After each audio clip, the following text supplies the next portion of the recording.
xafladatan aan caawa u joogno waa furitaanka ciyaaraha hirda IFT 2016 oo ah ciyaaro futsal ah oo sanadkiiba mar la qabto marka la gaaro xilliga December dhamaadkeeda xilliyada fasaxa lagu soo aadiyo waa sanadkii 12aad oo ay hay'adda hirda soo qaban qaabinayso ciyaarahan iyadoo sidoo kale ay jiraan ciyaar kubadda cagta ah oo xilliga kuleelaha la ciyaaro balse ciyaartan ayaa mid ka duwan ciyaarta kubadda cagta waa mid lagu ciyaaro saal dadan oo ah garoonka aan caawa ku sugannahay xafladan caawa waxaa sidoo kale ku lifaaqan bixinta abaalmarino ay hay'adda hirda ugu talagashay inay ku abaalmariso shakhsiyaad loo gartay inay bulshada wax u qabteen ama iyagu danahoodaba ay wax u qabteen waa sanadkii labaad ee abaalmarintaas la bixinayo 5 qofood ayaa loogu talagalay in caawa abaalmarintaas la siiyo dabcan waanu arki doonaa 5taas qofka ay noqon doonaan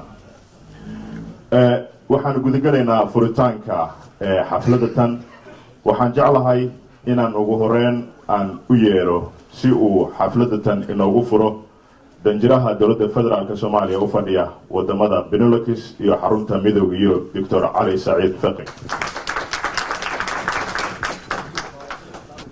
Assalamu alaykum warahmatullahi wabarakatuh. hadda Soomaali khudbad dheer uma baahno waayo maanta oo dhan wadaada u khudbeeyo ama waxa u khudbeeyo siyaasiyiinta sidaas darteed ani khudbad waan soo koobaya waxaan leeyahay fursad weyn ay tahay inaan halkaan imaado ciyaaraha hirda intaan joogay Yurub sanad kasta halkaan ayaa la iga marti qaada waan ku faraxsanahay inaan imaado waxaan leeyahay ciyaarihii way furan yihiin wabillahi tawfiiq. aad ayuu mahadsan yahay danjira Dr. Ali Saciid Faqi. ciyaarahan sanadkan waxaa ka qayb qaadanaya 24 kooxood oo 9 ka mid ah ay ka yimaadeen wadamada Yurub gaar ahaan wadamada Finland, Norway, Germany, Belgium, Sweden, London iyo wadamo kale iyo waliba gobolo kala gedisan oo wadanka Netherlands ka tirsan. sanad waliba waxaa dhacda ciyaarahan inay ka soo qayb galaan kooxo kala gedisan ilaa iyo 30 gaaraya laakiin nasiib wanaag 24 kooxood ayaa sanadkan nasiib ku yeelatay. waxaan u mahad celinaynaa kooxaha caawa halkan ku sugan sida Belgium, Sweden, Germany, Finland dhammaantiin aad ay u mahadsantihiin sida aad ugu soo qayb gasheen ciyaarahan. Norway aan iloobin dhammaantiin aad ay u mahadsantihiin. waxaan jeclahay markaan inaan halkan ku soo dhaweeyo gudoomiyaha jaaliyadda Soomaalida ee wadanka Netherlands Dr. Ali Waare.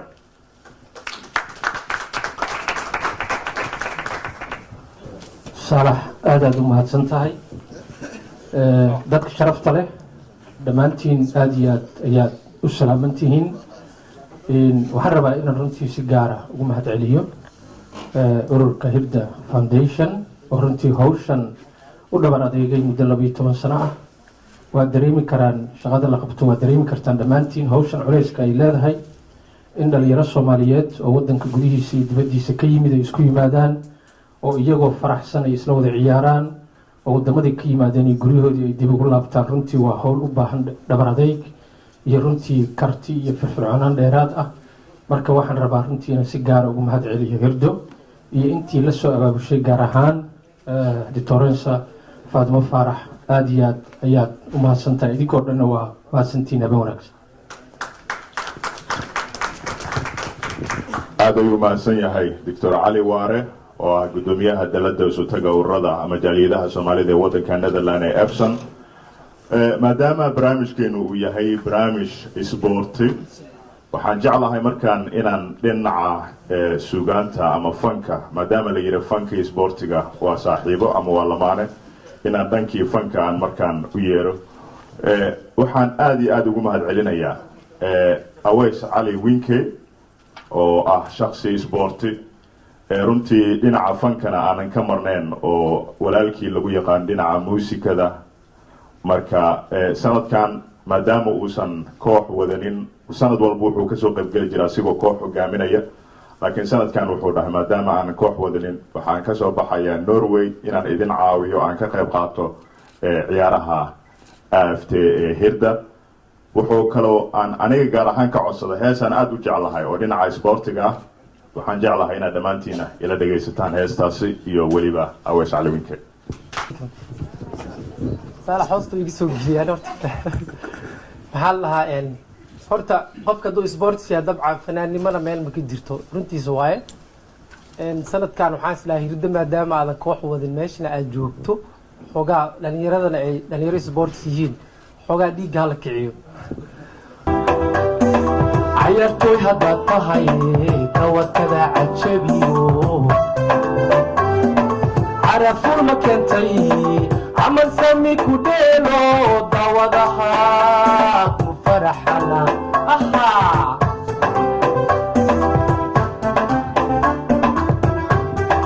عيرتوي هذا طهي توكدا عجبيو عرفوا المكان تي عمل سمي كوديلو داودها فرحنا اها عبدوك وعب عبدوك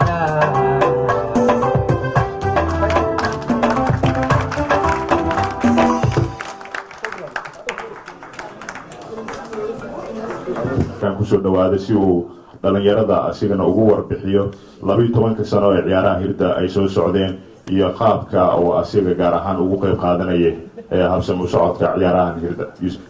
السلام عليكم. أنا خطبت بالماخانة مالنا يا لك أسكتها.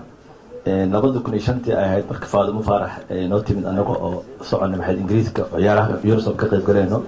وحنا نقول هذا ما دام عيارة هون جوكت سبورت كفي عينهن وعيارة بدن ولا قبل جري والركض سبورت كشغين جري ويجرين إذا صنفوا وكله وعلينا الجوبة. فهذا محل هذا قبلنا عيارها أو فصالك أو كتب عيارها. ilaa haddana ru'aantii wax badan aan laga qabtay dad badan oo ka soo qayb galay Soomaali ah oo madax isku jirta Soomaaliya ka shaqeysay iyo ambassador-kan lagu joogo Cali oo yamahan 3 sano ku dambisay fiican ugu soo qayb galayay dhalinyaro badan ka soo baxday horan oo hadda Soomaaliya ku laabatay oo qaarkood xamar joogaan qaar Kismaayo tageen qaar Hiiraan tageen qaar gobolada dhexe tageen qaar Hargeysa joogaan Boorame kulligood dhalinyaradu waxay horan joogto sportiga ciyaari jirtay qaar Soomaaliya u ciyaareen oo qaran Soomaaliya u ciyaareen gabdho badan oo baasket inta ka dheeraa jiraan hata Soomaaliya u ciyaareen qadarka ciyaareen anaga 2 sano ka hor kooxan inta ku xulnay waxaan keenay ciyaaraha bariga bartamaha Afrika iyo maxay ahayd iyo wadamadan North Africa la dhahayo waqooyiga Afrika waxaa la ciyaarnay Cameroon iyo Morocco iyo Tunisia Algeria la ciyaarnay iyo muxuu ahaa iyo Libya mananaya in aad u fiicnaan ciyaarteena ciyaaraha inta la heli lahayn dhalinyarada ka qayb gali lahayn dhalinyaro badan oo hadda wadanka tagta aniga wadanka waxaan ka maqanahay 8 sano san kasta soo laabta ciyaarahan marka la qabto fasax kala baqaato dad badan aan ku baranay oo wadanka horan waxa wadanka ugu fiican dadka Soomaalida degan yihiin anisa aaminsanahay si isku xiran yihiin inkastoo aan ka yarnahay laakiin waa ka active badan hadda hata England dadka jooga dadka dhaqaaqay horan ka imaadeen laakiin hadda dib aan soo celin doonaa Soomaaliya maadaama Yurub ka baxeen marka waxa ay la ciyaarahan hal caawiyo dadka jooga Soomaalida ah ee isku xirnaado waxa kaliya Soomaaliya ugu meelan karo sportiga ani sida aan qabo siyaasadda waa fashilantay walaadadu waa fashilmeen siyaasiyiintu waa fashilmeen sportiga loo istaago dadka isku kala Soomaalida waana ka baxsan calaykum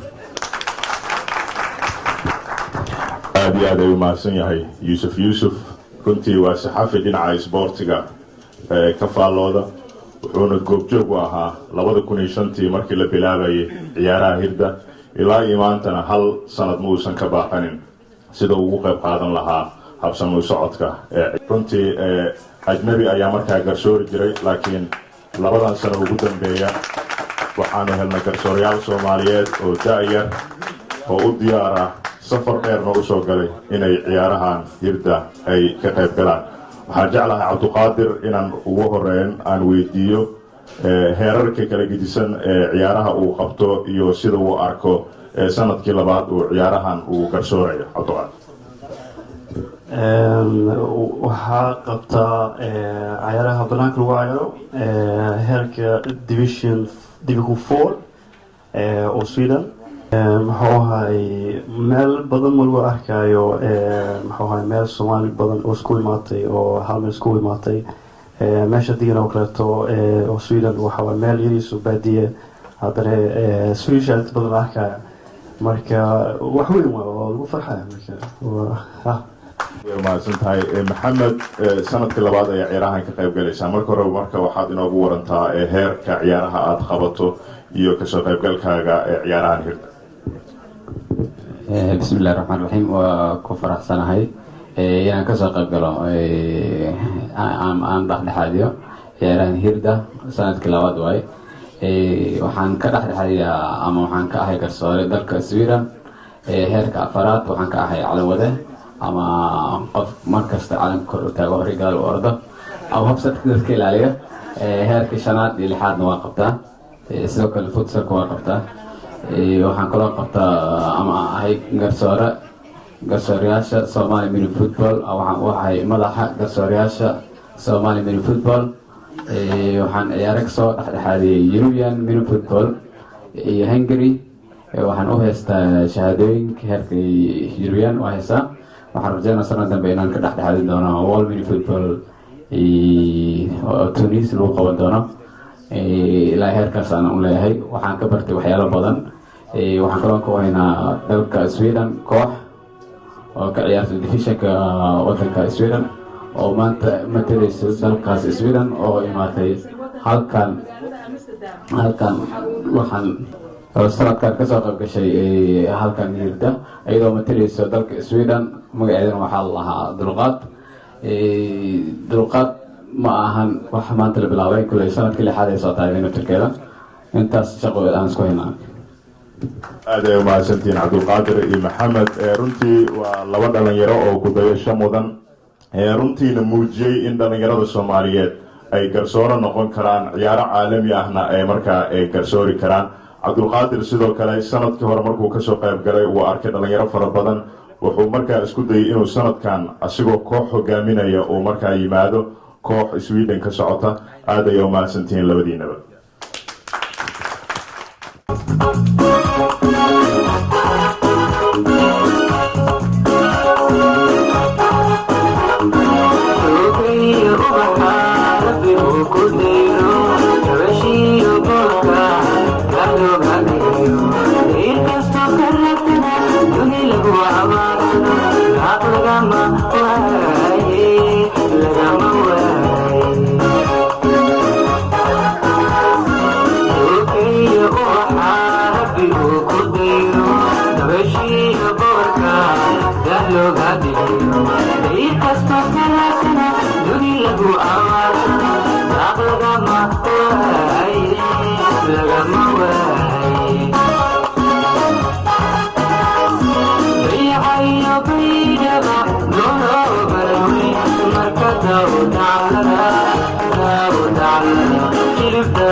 حسن يحيى يحيى فانتاستيك runtii heestan waxay ahayd mid oo naanaystiisa wadataba oo fantastic ahayd maasanad yaxya waxaan gudagalaynaa waqti runtii ay dad badan aad u wada sugayaan oo ah xilligii aynu bixin lahayn abaalmarinta Hilda Achievers Award 2016 dabcan 5 qofood ayaa markaa la abaalmarin doonaa qofka la abaalmarinayo intaanan wicin ka hor waxaan wacayaa qofka abaalmarinta bixin doono kadib ayaan waxaan u yeeri doonaa qofka la abaalmarin doona Elian Yahya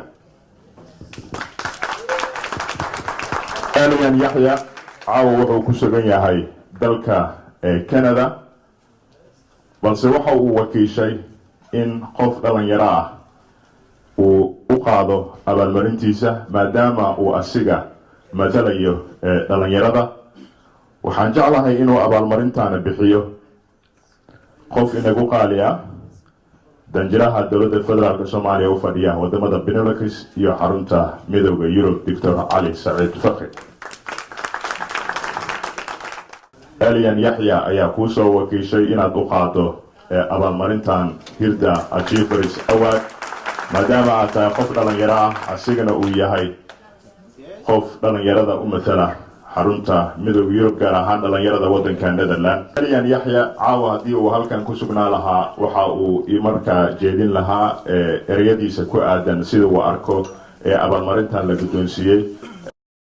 Assalamu alaikum. Ik wil jullie echt ontzettend bedanken voor de grote eer dat ik deze prijs mag ontvangen. Ik wil echt jullie op het hart drukken dat dit inderdaad, misschien dat ik nu die prijs win, maar überhaupt de mogelijkheid dat ik deze prijs gewonnen heb, is echt volledig te danken aan de harde inzet die ik vanuit de hele gemeenschap gekregen heb. Dus die prijs is eigenlijk voor jullie allemaal. Dank jullie wel, ontzettend bedankt. Ik ben nu jongerenvertegenwoordiger geworden bij de Verenigde Naties van Nederland. En ik moet dus nu de brug vormen tussen de jongeren en de Verenigde Naties. En daarbij wil ik speciaal oog hebben voor de mensen die de vulnerable groups, de zwakkere mensen die moeilijker meekomen met de ontwikkelingen. Waaronder inderdaad minderheden uiteindelijk allemaal mee te laten profiteren van die ontwikkelingen die we hopelijk allemaal gaan maken de komende jaren ook vanuit de Verenigde Naties. Ik geloof echt dat alle minderheidsgroepen ontzettend veel kracht hebben vanuit zichzelf. Ontzettend veel kunnen bijdragen aan de samenleving. En zo'n dynamische samenleving alleen maar sterker is en gezonder is ook. En ik denk ook dat het werk van Hilda hier echt heel erg van getuigt. Ik ben onder de indruk van alle inzet die zij voor de gemeenschap doen. Dus waaronder deze prijsuitreiking, maar al het andere werk waar ze ook mee bezig zijn. Bedankt daarvoor. En nogmaals, ik wil jullie op het hart drukken.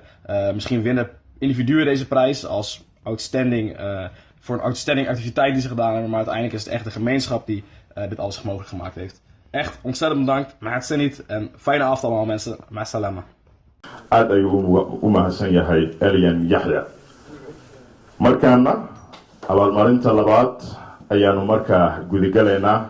Abaalmarinta labaad hay-adda Hilda waxa ay markaa ugu talagashay inay guddoonsiiso hay-ad warbaahineed oo lagu magacaabo Somali for All oo ah telefishin Soomaaliyeed ee ka howlgala magaalada Amsterdam ee wadanka Netherland.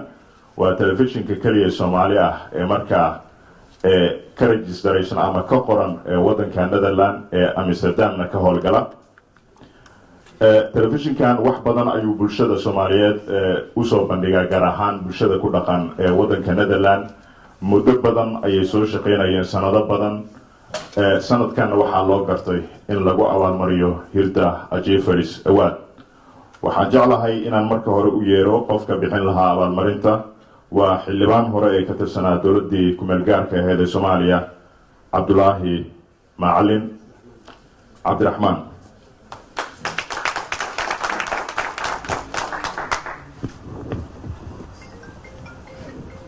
abaalmarintan hay-adda warbaahinta ee Somali for All waxaa u gudoomaya Muxidiin. Muxidiin ayaan jeclahay inaan mikrofoonka siiyo si uu u arko abaalmarintan ay hay-adda Hilda guddoonsiiso. Assalaamu calaykum. marka hore waxaan mahadsanid ayaan leeyahay Hilda abaalmarintan quruxda badan ee abaalgudday Somali for All. waxaan halkan marka hore waxaan rabaa inaan u hambaliyeeyo Hilda ciyaarahan AFT ee soo waday 12 sano waxaan leeyahay hambalyo daanahay bahda Somali for all. Ani shakhsi ahaan waxaan umaleynaya ciyaarahan in aan hal sano kaliya aan ka maqnaay oo inta kale aan goobjoog ka ahay oo aan maaragtay waan ka soo ciyaaray coach baan ka soo noqday ciyaaraha inta badan aan ku aragteen internetkana oo aftayna waxaan soo duubay ani iyo bahda Somali for all. marka waxaan leeyahay mar kale mahadsanid. Thank you. safiirka cali fiqi gudoomiyaha jaaliyadda cali awaare yuusuf maxamed yuusuf oo maxaa aan xusuusto markuu yaraa diris laamigan goysiin jiray oo si gaara igu casumay caawalkan asaga si gaaraas igu casumay madaxda kale halkan fadhisa jawaahir iyo zahre iyo macalin Jona arkay halkaas runtii aanu jeclahay runtii nin fiican ah dad badan oo qaali halkan ka faadum faarax oo runtii mad nooga timid oo waxaan xusuustaa anoo Birmingham jooga la sheegay warkaas soo aaday inaan arag gabadhaas runtii san u faraxsanahay runtii waa salaamaya hirda waxaan leeyahay hit the road waxa haystiin jid fiican intaan Soomaaliya isu keenteen oo qabiil isku yeerin siyaas isku yeerin waa ku faraxsanahay waxa sameeynaysan ilaahay raalli ka noqdo mahadsantiin aad ay u mahadsantihiin. abaalmarinta saddexaad ee sanadkan Hirda Ajifaris Award waxaa lagu talagalay qof runtii nagu qaali ah una dhaqdhaqaaqda arrimaha haweenka wax badanna ka soo shaqaynaysay arrimaha haweenka kana tirsan hay'adda ama dalada isutaga ururada Soomaalida ee waddanka Netherlands ee EFSAN Dictoresa Zahra Naleye. Zahra Naleye runtii wax badan ayay waxay u soo taagneed sidii ay ugu dhaqdhaqaaqi lahayd arrimaha haweenka runtiina waan kaga mahadcelinaynaa maadaama ay tahay maamo u taagan sida ay haweenka awood ama baawar ay u heli lahaayeen ama xuquuqdooda u heli lahaayeen. caawa waxaa loo gartay in la abaalmariyo laguna mahadceliyo dhaqdhaqaaqa ay haweenka u hayso runtii maadaama hay'adda Hirda ay agaasimo ka tahay qof iyaduna nagu qaali ah oo ah Dictoresa Faadimo Faarax waxaan jeclahay inaan halkan ugu yeero iyada si ay abaalmarintaasi u bixiso.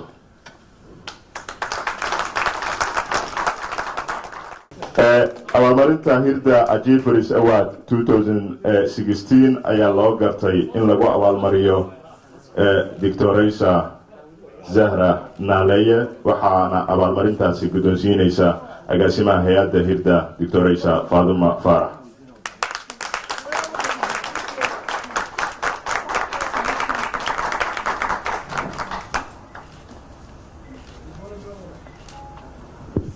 waxaan jeclahay marka hore inaan mikrofoonka siiyo Dictoresa Faadimo Faarax si ay laba eray ugu tiraahdo bixinta abaalmarinadan. waa maasantahay Saalax aad iyo maasantahay caawino xiriirnayso kulligiin waa maasantahay inaad soo qayb gashaan ciyaaraha Amsterdam Futsal Tournament iyo Hirda Ajifaris Award oo sanadka hore ugu horeysay markii aan qabanay hadal badan haanan buuxsho laakiin Sahrana hadal lagu soo koobi karo waxay sameysay. Sahra waxa waaye qof ilaa iyo waqti badan campaign u sameeyay sidii loo joojin lahaa gudniinka fircooniga ah oo gabdhaha oo Soomaaliya ka soo bilowday halkaan ka sii waday ilaa la geeyay maaragtay in sharciga lagu daro oo maanta gabar aan ugu gudi karin halkaan. Sahra ma ku soo koobi karno warkeeda halkaan waxaana aad iyo aad u jecelahay in dadkeena Soomaaliyeed aan ma aragtay qofkeena wax qabta aan u hambalyeeyno ku dhiirigelino acknowledgement aan siino taas waxay keenaysaa in qof walba markaas wuxuu qabanayo uu sii badiyo. Sahro waxaan ku leeyahay abay aad iyo aad tan mid ka fiican u qalantaa insha Allah waxaan rajaynayaa waxa qabatay Ilaahay inuu abaalkaas siiyo annagana tan ku garanay waa mudan tahay wax ka badan aan mudan tahay waxaan ku leeyahay congratulations.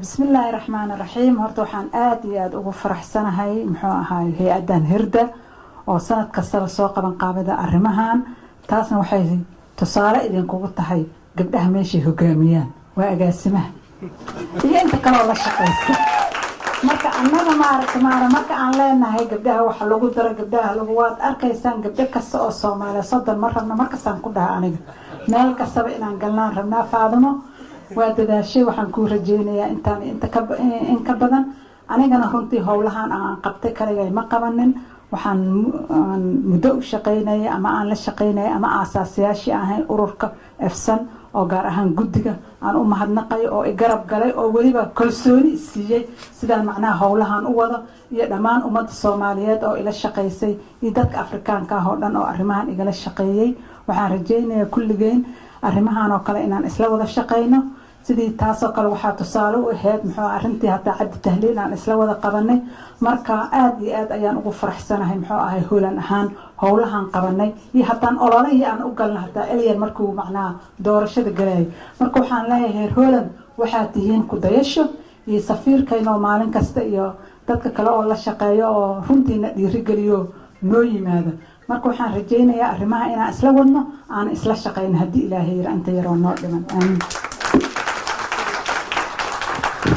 aad ay umahadsantihiin waxaanu abaalmarintan u garanay in hay-adda hirda ay guddoonsiiso kooxda waayaha cusub oo runtii ah koox fanaaniin aada loo wada yaqaana ee fankoodana kasoo bilaabay africa iyo gudihii dalka soomaaliya haddana ka mid ah fanaaniinta ku nool ee waddankan netherland kooxda waayaha cusub waxaa caawa nala jooga guddoomiyahooda shiine akhyaar laakiin marka hore waxaan jeclahay inaan u yeero qofka bixin doona abaalmarintaasi waa guddoomiyaha dalladda efson doctor cali waare abaalmarintan sidaan hore idinkugu sheegay waxaa la guddoonsiinayaa kooxda waayaha cusub waxaana abaalmarintan u guddoomaya guddoomiyahooda shiine akhyaar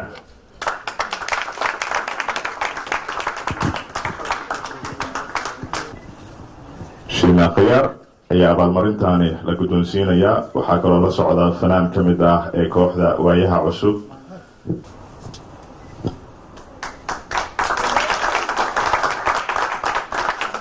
waxaan jeclahay inuu laba erey ka yidhaahdo doctor cali waare kadibna aan shiine akhyaar microphone ku wareejo mar kale hirda aada iyo aad ay u mahadsan tahay runtii dhalinyarada waayaha cusub aada iyo aad ayay u mudan yihiin in la guddoonsiiyo runtii hadiyadda loo gartay sababtoo ah waxaan dareensanahay ayagoo intaan ka yaryar oo weliba joogo waddanka kenya inay ka qayb qaateen runtii halgan badan oo loo galay waddanka oo aan wada ognahay oon hadda meeshaan aanan raba inaan kasii faahfaahin oo ahaa gobonimo doon oo ay runtii codkooda ku muujiyeen marka dadaalkaasay muujiyeen iyo firfircoonidaas wadaninimadu ay ku dheehneed aada iyo aad ayaan ugu mahad celinayaa waa mahadsantii waan salaama dhammaantiin hablo iyo wiilal iyo odayaalba salaan kadib runtii guddoomiya ku mahad celinayaa caawa lama soo koobi karo runtii farxaddaan dareemaya maxaa yeelay waxaan isma lahayn waxaad kamid noqonaysaa 5 qof sanadkan ay xulatay hay-adda hirda anu matalaya magaca kooxda waayaha cusub oo axmed igala joogaada waa ii sharaf laakiin waxaan rabaa inaan idiin sheego dadku markay bilad maqlaan runtii wax kale iskala dhacayaan laakiin aniga runtii waxay ii tahay dhiirigelin runtii asxaabteeda kaleeto waxay u tahay dhiirigelin sababta shaqada aan bulshada u hayno haddii aan la helin dhiirigelin bulshada nooga timaada runtii wax badan baa lumaya oo aan la heli doonin sababta qof walba uu niyo jabayaa inkastoo sanadkanba soomaalida ay ku badan tahayba qofkii wanaag sameynayaba in 90% bay diidaanba oo caado aan leenahay hadda waa xaqdiga miyaa xasidka miyaa dunida maasaa noqotay laakiin weli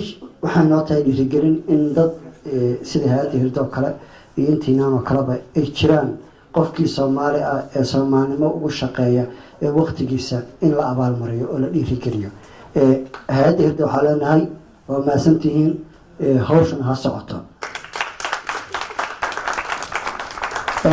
runtii waxaa kaloo rabaa farxaddan caawa aan dareemayo inuu ila wadaago axmed oo kamid a dhalinta waayaha cusub inuu asaguna hadaladiiska yidhaahdo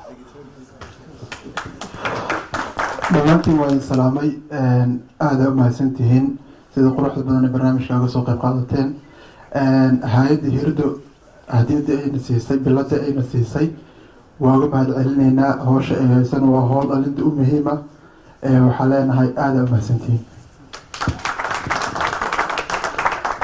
waxaan rabaa inaan hal kelma ku darsado. halka kelma waxaa weeye runtii hay-adda hirdo sanado badan waxaa arkeen inay abaabuleysay kulamo dhalinyaro. waa xaqiiq haddii dhalinyarada aan la dhiirigelin loo sameyn sporti mihnada loo abuurin inay lamid noqonayaan kuwa ta baabuurta qaata dadka laaya. waxaa xaqiiq ah dhalinyarada haddii aan talanti loo sameyn oo qofku sport iyo dhalinyaranimo iyo mihnad iyo in qaarkood hadda lii sheegay inay qaranka soomaaliya matalayaanba fursadda noocaas haddii aan la helin dhalinyarada loo sameeyo waa xaqiiq in ay noqonayaan kuwa wadamada aan ku nool lahaa qarxiyo ama dhibaateeyo ama xajirinta ay qaataan. hay-adda hirdo waxaa leenahay waa mahadsantihiin hawshaa socota.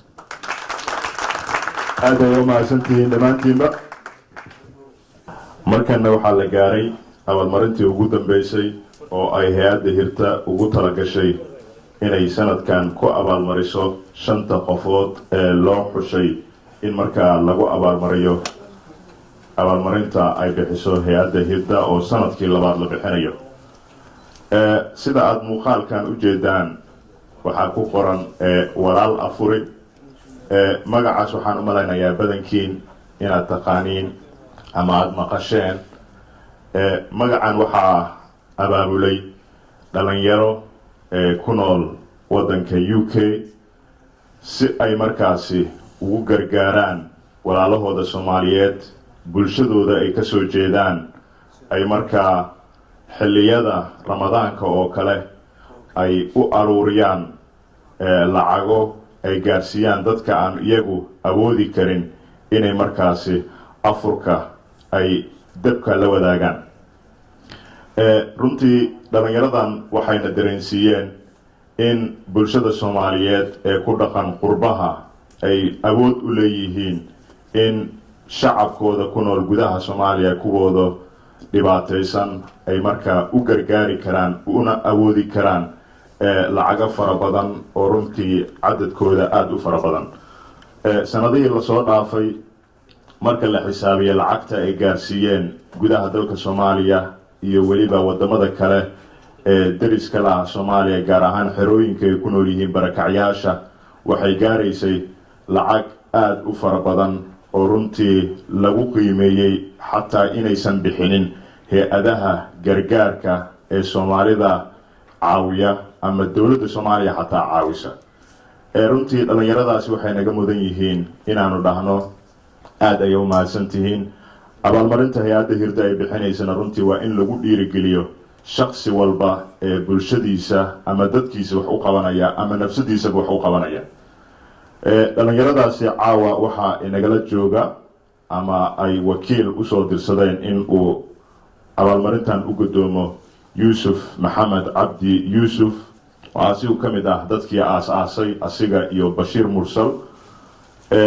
abaalmarintan waxaa bixin doona safiirkeena nagu qaali ah Dr. Cali Saciid Faqi. hay-adda hirda ugu talagashay inay sanadkan bixiso waxaan loogu talagalay dhalinyarada ka shaqeysa walaal afure. Yuusuf oo keliya ma aha, waa dhammaan dhalinyarada ka shaqeysa walaal afure ee ku sugan dhammaan dunida dacaladeeda meel kasta oo ka mid ah. danjiraha ayaan jeclahay inuu laba yiri ka yidhaahdo. walaal afuri waxay qabtaan runtii howl aada u qiimo badan. intaan ka warqabo 3 sano ugu dambeysay waxaan u maleynayaa ninka la yidhaahdo Bashiir Mursal Ciise Bootaan runtii oo hogaamiyiin ah in howl muhiim ah lacag badan u aruuriyey masaakiinta Soomaaliyeed ee sooman. sanadkii 2015 waxaan u maleynayaa ilaa $78,000 inay gaartay. sanadkii lasoo dhaafayna 2016 soonka lasoo dhaafayna ilaa lacag intaas la eg hal meelna looma diro Soomaaliya dhana loo diraa min xuduudda waqooyi ilaa xuduudda koonfur. marka runtii waa dhaqdhaqaaq islaami ah oo aada u fiican oo runtii nimanka kan ay isku xilsaareen. meel kasta ayaa lacagta laga aruuriyaa. North America, Europe, Africa, Asia, wadamada Carabta, Australia, intaa dhan ayaa lacagta laga aruuriyaa, waxaana loo diraa dad masaakiina soomaaliyeed. Arrintaa runtii kheyrka badan leh, waxaan aada ugu faraxsanahay in hirda maanta ay u garatay inay guddoonsiiso abaalmarin dadka dhalinyarada ah oo uu ka mid yahay Bashiir iyo Yuusuf runtii oo horseedayaasha ah. waan idinku mahad celinayaa. Yuusuf ayaan jeclahaa asigana inuu laba yiri. waa mahadsan tahay hay-adda hirda run ahaantii oo u garatay walaal afuri oo adduunka dhan joogto hadiidan qaaliga ah. run ahaantii Faadimana waa nala shaqeynaysa insha Allah sanadii ugu dambeeyay. waxaa la bilaabay 4 sano ka hor wiil Soomaaliya oo imaaday oo wuxuu dhahay waxaan rabaa in Soomaaliya u diro dadka masaakiinta Umar dhaho aniga Bashiir waxaa dhahnay afgood inuu u diro rabay. waxaan dhahnay Soomaaliya inaan u diri karnaa, Soomaaliya inaan isku keeni karnaa. anaga mar walba waxaan kasoo horjeednaa in dadka Soomaalida loo baryo shisheeye, qaar carabta baryo iyo qaar gaalada baryo noqday Soomaali. faant ilaahay ma baryaan Soomaalida waxay leeyihiin warbaasha caalamkii carabta naga soo gaartaan inta ilaahay mataqaanaa iska soo gaaran inta ilaahayeen dad inay baryaan ay jeceliin Soomaalida. taasna waa fool xumo waay. anaga intaan ku noolnahay dadka Soomaalida inaan u tarno shilna dadka aruurin jirnay, dhibaatooyin waa naloo geystaan laakiin waa guuleystaan. sababtoo ah anaga daacada naga inaan dirno Facebook waxaan ku leenahay page ku leenahay lacagta qofka loo dirana uu ku qoran yahay, dadka laga soo qaadanay waa anaga kulligan isku soo dardarnay. 9 magaalo u dirnay 4 sano waxaan dirnay $300,000 Soomaaliya u dirnay oo dad masaakiin ah. dadka loo dirana dad ehel iyo qaraabo leh ma jira, weelayeen ehel qaraabo laakiin dadka Soomaaliyeed masaakiinta wax ma taraan. masaakiinta madaxa u taagan yihiin. anaga waxaan u dirnaa dadka loo maqneen oo qof u maqneen oo dab u shidan karin. qaarkood waan soo wacaan waxayna dhahaan maxaa isku nahay isku qabiil ma nahay si nagu soo ogaateen sheekooyin aan soo galaan. waxaan dhahnaa walaal afureen soo direen lacagta cuna. kuwa xataa xawraadaha Soomaaliya joogo dadka masaakiinta marka lacagta loo diro ay u imaadaan waxay adiga ku soo diray lacag waa heer iskaga tag meesha. ma aaminsan qof miskiin lacag soo diri karo. okay Maraykanka dhan dad ayaanu joogo oo voluntary ah, dhalinyaro u badan yihiin, weliba gabdho u badan yihiin. wiilasha wax ma u bixiyaan nimanyahow taariikhda isku sheegay waxa lacagta bixiyo waa gabdhaha. wadamada waa la tartamaa. wadan aniga Holland aan ka tirsanahay laakiin hadda London aan joogaa oo ka shaqeeyaa. Holland dadka sadaqada ku fiicna walaalayaal wallaahi yaan idin sheegay. Holland sanadkii $600 ay diraan. isla aragnay taas. $600 ay diraan. wadamada Soomaaliya Nairobi anaga badnaatay xildhibaan xoosh iyo gruubkaas oo Nairobi joogo $1,000 ay diraan. annagana waxaan dirnay $600. weliba Faadimo xoog saartay.